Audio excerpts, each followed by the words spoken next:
आज है 17 मार्च 2024 दिन रविवार। नमस्कार, सुप्रभात। न्यूज छत्तीसगढ़ में आपका बहुत बहुत स्वागत है। इससे पहले आप छत्तीसगढ़ के कौन से जिले से न्यूज को देख रहे हैं, कमेंट में हमें जरूर बताइए। साथ ही डेली अपडेट रहने के लिए चैनल को सब्सक्राइब जरूर करें। चौक चौराहों पर एम्बुलेंस के लिए ग्रीन सिग्नल। रायपुर के चौक चौराहों पर अब एम्बुलेंस पहुंचते ही ग्रीन सिग्नल हो जाएंगे। इसके लिए रायपुर स्मार्ट सिटी लिमिटेड ने नगर निगम और यातायात पुलिस के साथ मिलकर पहल की। इस एम्बुलेंस ग्रीन कॉरिडोर सर्विस की रायपुर में शुरुआत हो गई। इस तकनीक के बाद अब कम से कम समय में मरीजों को अस्पताल पहुंचाया जा सकेगा। छत्तीसगढ़ में इस दिन से शुरू होगी नामांकन की प्रक्रिया। पहले चरण में बस्तर सीट में होगा मतदान। छत्तीसगढ़ समेत देश में होने वाली लोकसभा चुनाव की तारीखों का ऐलान हो गया है। देश भर में 7 चरणों में मतदान होगा और 4 जून को चुनाव परिणाम आएंगे।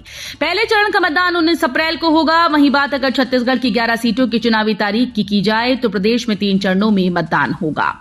पहले चरण में 19 अप्रैल को बस्तर लोकसभा सीट के लिए मतदान होगा। वहीं दूसरे चरण में 26 अप्रैल को कांकेर, महासमुंद और राजनांदगांव लोकसभा सीट के लिए मतदान होगा। छत्तीसगढ़ के इन 5 शहरों में जल्द दौड़ेंगी 240 इलेक्ट्रिक बसेस। केंद्र सरकार ने दी मंजूरी। केंद्र सरकार ने छत्तीसगढ़ के 5 प्रमुख शहरों रायपुर, दुर्ग, भिलाई, बिलासपुर, कोरबा को पीएम ई बस सेवा योजना के तहत इलेक्ट्रिक बसेस के संचालन की मंजूरी दे दी। इसके लिए काफी दिनों से प्रयास किया जा रहा था। योजना के तहत रायपुर को 100, दुर्ग भिलाई को 50, बिलासपुर को 50 और कोरबा को 40 ई बसेस की स्वीकृति दी गई। जीपीएम में बेहतर पुलिसिंग के लिए समाधान हेल्पलाइन नंबर जारी। जीपीएम पुलिस अधीक्षक भावना गुप्ता ने आगामी लोकसभा चुनाव और बेहतर पुलिसिंग के समाधान के नाम से एक मोबाइल नंबर जारी कर दिया। इस मोबाइल नंबर के व्हाट्सएप और कॉल के जरिए लोग अपनी किसी भी प्रकार की समस्या की जानकारी दे सकते हैं। ये कंट्रोल रूम पुलिस अधीक्षक कार्यालय से संचालित किया जाएगा। दरअसल जिले की नवपदस्थ एसपी भावना गुप्ता ने समाधान हेल्पलाइन का शुभारंभ पुलिस कंट्रोल रूम से किया है। छत्तीसगढ़ के स्थापना दिवस के दिन लॉन्च होगा अमृतकाल विजन डॉक्यूमेंट @2047। छत्तीसगढ़ सरकार की ओर से अमृतकाल विजन डॉक्यूमेंट 2047 की तैयारी की जा रही है, जिसको लेकर काम शुरू हो गया है। सरकार की ओर से अमृतकाल विजन डॉक्यूमेंट 2047 लॉन्च की तिथि तय कर दी गई। ये राज्य स्थापना दिवस के दिन 1 नवंबर को लॉन्च होगी। इसी के मद्देनजर छत्तीसगढ़ पर्यावरण संरक्षण मंडल की ओर से पर्यावरण संरक्षण के साथ विकास की परिकल्पना को सार्थक करने के लिए छत्तीसगढ़ विजन 2047 पर कॉन्फ्रेंस का आयोजन किया गया है।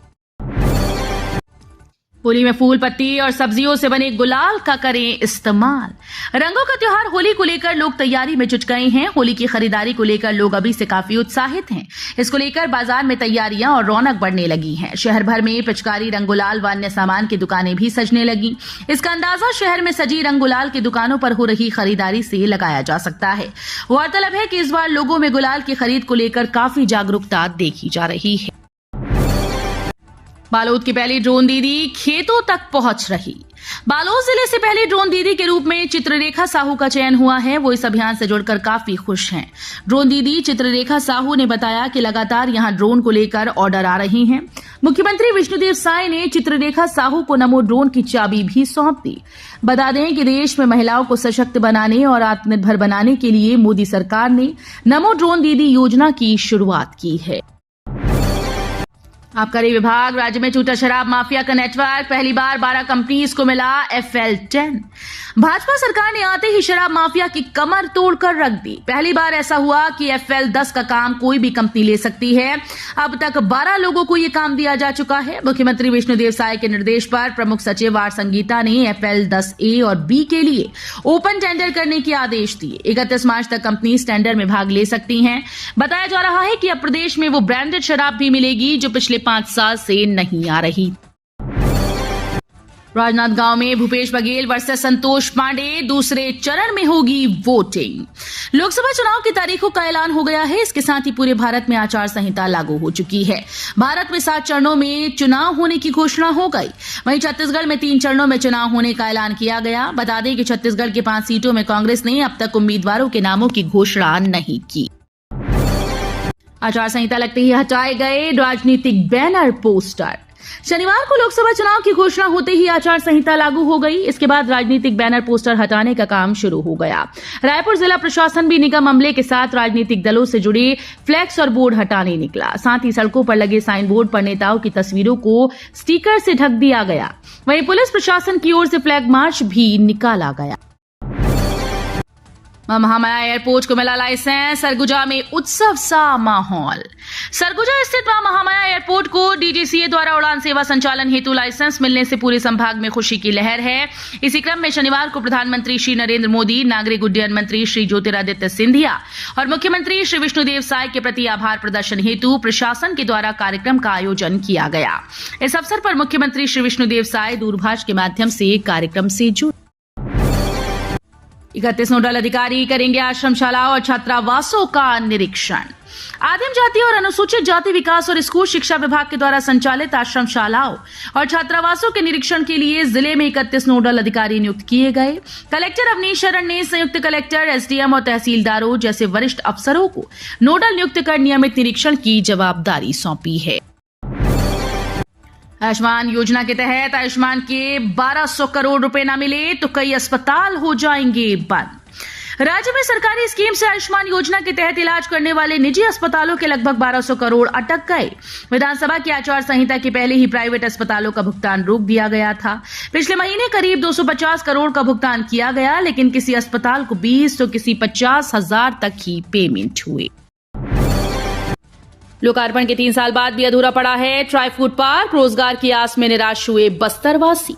छत्तीसगढ़ के बस्तर जिले में आदिवासी महिलाओं के लिए वनोपज संग्रहण, प्रसंस्करण और इससे होने वाली आय को लेकर सरकार के तमाम दावों के बावजूद जमीनी हकीकत कुछ और है। केंद्र सरकार की वित्तीय मदद से शुरू किए गए ट्राई फूड पार्क का लोकार्पण हुए 3 साल बीत गए, लेकिन अब भी ये पार्क शुरू नहीं किया गया। इसके लिए भवन निर्माण में 6 करोड़ रुपए खर्च किए गए थे। स्कूल शिक्षा विभाग में पदस्थापना में मनमानी जारी। उप संचालक होने के बाद भी कनिष्ठों को बनाया डीईओ। स्कूल शिक्षा विभाग में मनमानी पदस्थापना और प्रभारवाद का खेल अनवरत जारी है। इस खेल में प्राचार्य पास हो रहे हैं और उप संचालक स्तर के अधिकारी फेल साबित हो रहे हैं। आलम यह है कि स्कूल शिक्षा विभाग ने छत्तीसगढ़ के 25 जिलों में एक बार फिर से प्रभारी व कनिष्ठ प्राचार्यों को जिला शिक्षा अधिकारी नियुक्त कर दिया। इसे लेकर छत्तीसगढ़ पेरेंट्स एसोसिएशन ने आपत्ति जताते हुए मामले की शिकायत मुख्य सचिव से की। आईडी एक्ट लागू, मान्यता वाली यूनियन से ही प्रबंधन करेगी वार्ता। राज्य सरकार के द्वारा औद्योगिक विवाद अधिनियम लागू किए जाने के बाद प्रदेश के विभिन्न उद्योगों में कार्यरत मजदूरों की समस्याओं का निराकरण करने के लिए श्रमिक संघ को मान्यता हासिल करना होगा। कर्मचारी जिस यूनियन को चुनाव करेंगे उसी यूनियन प्रबंधन वार्ता करेगा और जब तक ये प्रक्रिया पूरी नहीं होगी तब तक सभी यूनियन से प्रबंधन को चर्चा करना होगा। साइंटिस्ट और टेक्नीशियन के बगैर वायरोलॉजी लैब। बिलासपुर संभाग के सबसे बड़े अस्पताल सिम्स के वायरोलॉजी लैब में स्टाफ का संकट मंडराने लगा है। ऐसे में लैब में मरीजों की जांच प्रभावित होगी। यहां संविदा पर काम करने वाले कर्मचारियों की अवधि 6 अप्रैल को समाप्त हो रही है। इनकी सेवा बढ़ाने के लिए माइक्रोबायोलॉजी विभाग के साथ ही डीन और स्वास्थ्य संचालक भी उदासीन हैं। तोगड़िया का भिलाई में बड़ा बयान। बोले राम मंदिर निर्माण और धारा 370 को हटाने का लाभ भाजपा को मिलेगा। अंतर्राष्ट्रीय हिंदू परिषद के संस्थापक और राष्ट्रीय बजरंग दल के राष्ट्रीय अध्यक्ष डॉक्टर प्रवीण तोगड़िया और प्रदीप गैर अंतर्राष्ट्रीय हिंदू परिषद के केंद्रीय मंत्री दुर्ग जिले के प्रवास पर हैं। वे शनिवार को भिलाई के कैंप 2 शारदा पारा में दौरे पर आए थे। इस दौरान संगठन के कार्यकर्ताओं ने उनका स्वागत किया। यहां पर प्रवीण तोगड़िया ने कहा कि भाजपा द्वारा अयोध्या में विशाल राम मंदिर की प्राण प्रतिष्ठा और धारा 370 को खत्म किए जाने के साथ सिटीजन अमेंडमेंट एक्ट के लागू होने पर खुशी जाहिर की। ये भी कहा कि इन फैसलों का असर आगामी लोकसभा चुनाव पर भी पड़े। रेत का अवैध उत्खनन और ट्रांसपोर्टिंग, 13 वाहन जब्त। बिलासपुर में खनिज विभाग के साथ ही अब पुलिस ने भी माफिया के खिलाफ ऑपरेशन प्रहार शुरू कर दिया है। एसपी रजनेश सिंह के निर्देश पर थानेदारों ने रेत के अवैध उत्खनन और ट्रांसपोर्टिंग करने वालों की धरपकड़ शुरू कर दी। शुक्रवार को जिले के अलग अलग थानों की टीम ने अवैध रेत परिवहन कर रहे 13 वाहनों को जब्त किया है।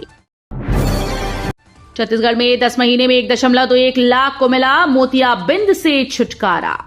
राष्ट्रीय नेत्र ज्योति अभियान के अंतर्गत प्रदेश को वर्ष 2025 तक मोतियाबिंद दृष्टिहीनता मुक्त राज्य बनाने का लक्ष्य निर्धारित किया गया है। स्वास्थ्य विभाग की ओर से लक्ष्य प्राप्ति के लिए पुरजोर प्रयास किया जा रहा है। अभियान के तहत 9 जिले कैटरेक्ट ब्लाइंडनेस बैकलॉग फ्री हो चुके हैं। 10वें के लिए कांकेर जिले ने दावा प्रस्तुत कर दिया है।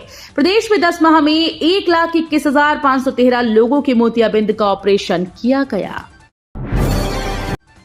सीजी में लोकसभा चुनाव पर नजर रखेगी 20 एजेंसी। लोकसभा चुनाव 2024 की आचार संहिता लगते ही छत्तीसगढ़ में केंद्र की एजेंसी सक्रिय हो गई। चुनाव में फर्जी वोट डालने की कोशिश करने वाले, प्रलोभन देकर मतदाताओं को गुमराह करने वाले और अराजकता फैलाने वाले लोगों पर नकेल कसने के लिए निर्वाचन आयोग समेत 20 एजेंसीज नजर रखेंगी। कांकेर में मुठभेड़, एक नक्सली ढेर। कांकेर जिले के धुर नक्सल प्रभावित कोयली बेड़ा इलाके के चिलपरस में पुलिस नक्सली मुठभेड़ हुई। मुठभेड़ में जवानों ने एक नक्सली को मार गिराया, जिसका शव बरामद कर लिया गया। मुठभेड़ की पुष्टि कांकेर पुलिस अधीक्षक IK एलेसेला ने की। SP IK एलेसेला ने बताया कि जवान शनिवार को कोयली बेड़ा के चिलपरस में सर्चिंग के लिए गए थे। डूंगरगढ़ मां बमलेश्वरी देवी के दर्शन करने चढ़नी होगी सीढ़ी। छत्तीसगढ़ के प्रसिद्ध तीर्थ स्थल डोंगरगढ़ स्थित मां बमलेश्वरी मंदिर ट्रस्ट समिति के द्वारा संचालित रोपवे चैत्र नवरात्र पर्व के पहले मेंटेनेंस कार्य के लिए 8 दिनों तक बंद रहेगा। 19 मार्च से 26 मार्च तक रोपवे ऊपर पहाड़ में संचालित नहीं होगी। रोपवे बंद होने के दौरान दर्शनार्थियों को सीढ़ियों से जाना पड़ेगा। चैत्र नवरात्र पर्व का शुभारंभ 9 अप्रैल से होने जा रहा है, जिसका समापन 17 अप्रैल को होगा। बिलासपुर में सरकारी जमीन पर बने होटल पर चला बुलडोजर। बिलासपुर नगर निगम ने व्यापार विहार स्थित FCI गोदाम के पास सरकारी जमीन पर बने होटल पर बुलडोजर चलवा दिया। वहीं मगरपारा में भी सड़क किनारे बनाए गए शौचालय को ढहा दिया गया।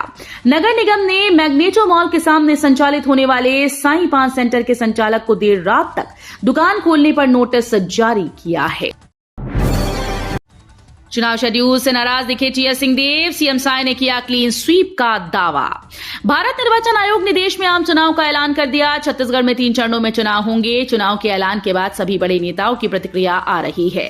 सीएम साय, मंत्री बृजमोहन अग्रवाल ने सभी सीटों में जीत का दावा किया। वहीं कांग्रेस नेता टीएस सिंहदेव चुनाव कार्यक्रम के इतने लंबे होने पर सहमत नहीं दिखे।